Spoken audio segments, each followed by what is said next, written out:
Wahyu pasal 11. Dua saksi.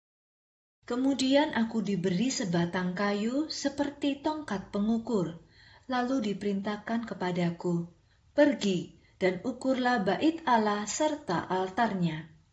Hitunglah jumlah orang yang beribadah di sana, tetapi janganlah mengukur halaman luar bait Allah, karena tempat itu sudah diberikan kepada orang-orang yang tidak mengenal Allah. Mereka akan menginjak-injak kota suci selama 42 bulan. Aku akan memberi kuasa kepada dua saksiku.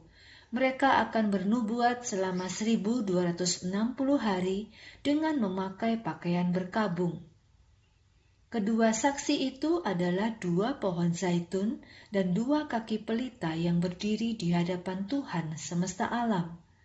Jika ada yang mencoba menyakiti kedua saksi itu, mulut mereka akan menyemburkan api dan menghanguskan musuh-musuhnya. Siapa saja yang mencoba menyakiti mereka akan mati seperti itu. Kedua saksi ini punya kuasa untuk menutup langit, agar hujan tidak turun selama mereka bernubuat. Mereka berkuasa atas air dan dapat mengubahnya menjadi darah. Mereka berkuasa memukul bumi dengan berbagai bencana kapanpun mereka mau. Setelah mereka selesai bernubuat, muncullah binatang dari dalam jurang maut yang akan memerangi, mengalahkan, dan membunuh mereka. Mayat kedua saksi itu akan tergeletak di jalan raya kota besar. Secara rohani, kota itu bisa disebut Sodom atau Mesir.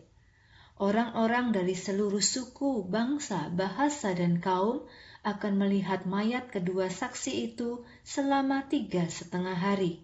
Mereka tidak mengizinkan kedua mayat itu dikuburkan. Semua orang di bumi akan sangat senang atas kematian kedua saksi itu. Mereka akan berpesta dan saling mengirim hadiah. Semuanya itu mereka lakukan karena kedua nabi itu sudah mendatangkan banyak siksaan bagi semua orang di bumi. Tetapi setelah 3,5 hari, Allah mengembuskan lagi napas kehidupan ke dalam diri kedua saksi itu sehingga keduanya bangkit. Semua orang yang melihat kebangkitan mereka menjadi sangat ketakutan. Lalu kedua saksi itu mendengar suara keras dari surga berkata, "Naiklah kemari."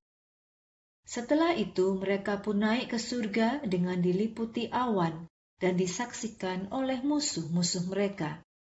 Pada saat yang sama terjadilah gempa bumi dahsyat yang menghancurkan 1/10 bagian kota itu. 7.000 orang mati karena gempa bumi itu, sedangkan mereka yang selamat menjadi ketakutan dan memuliakan Allah di surga. Penderitaan yang kedua sudah selesai. Penderitaan yang ketiga akan segera dimulai. Trompet yang ketujuh berbunyi. Malaikat yang ketujuh meniup trompetnya. Maka terdengarlah suara keras di surga berkata, "Pemerintahan dunia telah berada di bawah kekuasaan pemerintahan Tuhan kita dan Kristus. Ia akan memerintah sampai selama-lamanya." Kemudian 24 tua-tua yang duduk di tahta mereka di hadapan Allah bersujud dan menyembah Allah dengan wajah sampai ke tanah. Mereka berkata, "Kami mengucap syukur kepadamu Tuhan Allah yang Maha Kuasa. Engkau adalah Allah yang ada sekarang dan yang sudah ada sejak mulanya.